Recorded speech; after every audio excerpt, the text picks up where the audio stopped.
think we can be a pretty good intermediary, you know, because we have more or less good relationship with both sides. We understand both sides, and we can serve as a form of a bridge to re-establish the relationship between Europe and Russia, as I will speak later on in the conference. I really believe that Europe cannot survive without Russia, or Russia without Europe, and I have my theory and explanations for it, of course, because Europe and Russia, even when they were oftentimes at wars and of course in deep misunderstandings and stuff like that, they were still part of, I would say, one bigger European family.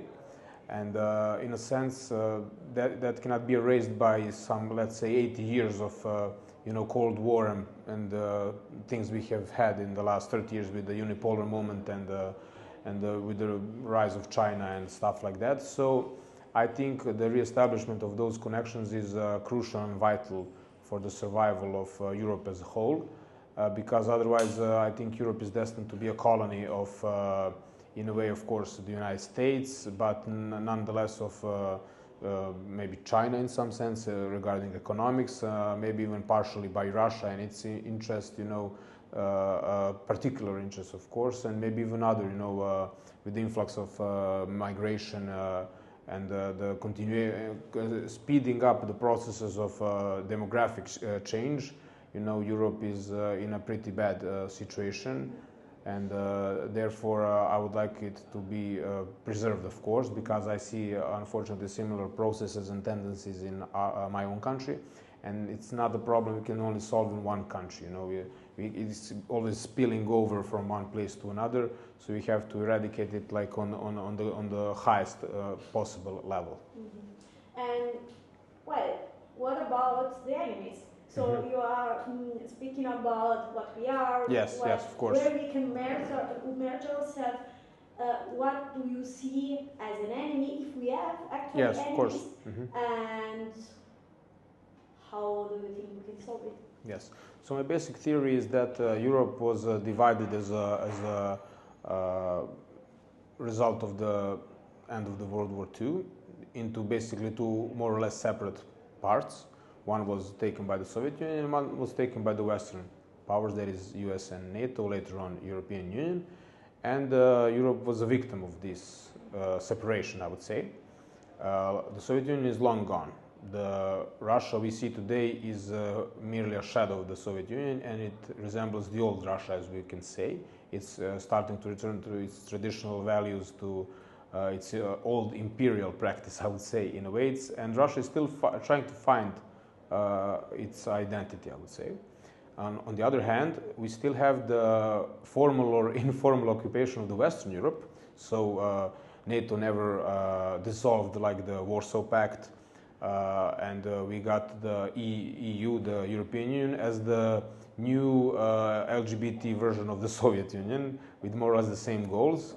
And I think the dissolution of the European Union and the reinvention of the collaboration of the European people is necessary, because otherwise, as I said, Europe will continue to be a US and NATO colony through European Union, which is effectively holding it in I would say, even maybe a hostage situation, and preventing it from being the subject of geopolitics and not only an object in the bigger games of the three major powers of today, that is Russia, China, and the US.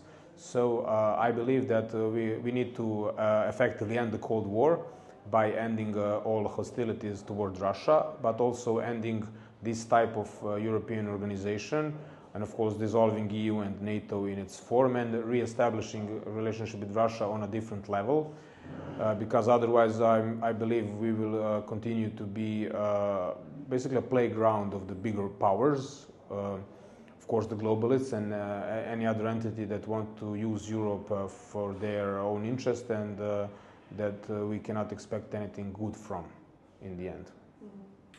So do you think that immigration, for example, it's a cause or a consequence of what you already said? Yeah. Well, for example, take Serbia. We have never been colonizers We have never had overseas territories and stuff like that. So we have no historical blame of that sort. No historical guilt for our deeds in the past toward other people in Africa, Asia, South America, or wherever. Yeah, but we are still a victim of it because our government, unfortunately, is now heavily influenced, I would even say controlled by the Western powers, especially the globalist part, the EU and some structures in the US and NATO and stuff like that. So they are actively working on changing our demographics within the importation of the new migrant workers from the Asian and African countries, which are here to work in the Western-owned companies because we basically don't have any companies, And of course, even those migrant workers are the victims of that policy because they come to Serbia to work for basically slave wages and send the money they earn home so their countries can survive and their families can survive in their own countries, and their own countries are victims of the same neo-colonialism, because although some of the Western powers have on paper withdrew from Africa and Asia, they have re-established a new form of colonialism through effectively controlling their governments and extracting the resources for their own purposes and leaving the colony with only pennies, and some of the remaining money, which is not enough to build a functioning society. So I think it's a global problem, and I think it can be only reversed if we simultaneously have strong and thriving countries of the so-called third world, and we fix the situation in Europe as I explained. In that regard, a good example is, in my opinion, let's say Burkina Faso under the officer Ibrahim Traore.